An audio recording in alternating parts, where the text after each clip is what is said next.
تکبیر تحریمہ یعنی کہ اللہ اکبر کہہ کے ہاتھوں کو باندھ لیا جائے گا اور ثنا پڑھی جائے گی۔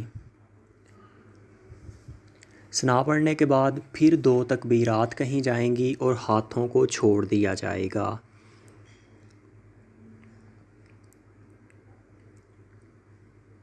اللہ اکبر، اللہ اکبر۔ تیسری تکبیر میں ہاتھ کو باندھ لیا جائے گا۔ تیسری تکبیر میں اب امام قرات کرے گا اور مقتدی خاموشی سے قرات سنے گا۔ اب اس کے بعد سجدہ اور دوسری رکعت کے لیے پھر مقتدی اور امام کھڑے ہو جائیں گے۔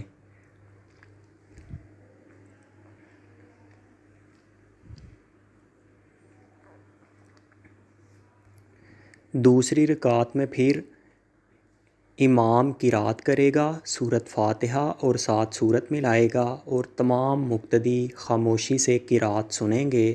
اس کے بعد پھر 3 تکبیرات کہی جائیں گی اور چوتھی تکبیر میں رکوع میں جایا جائے گا۔ اللہ اکبر، اللہ اکبر، اللہ اکبر، اللہ اکبر۔ رکوع کے بعد اب اسی طرح بقیہ نماز کو مکمل کیا جائے گا۔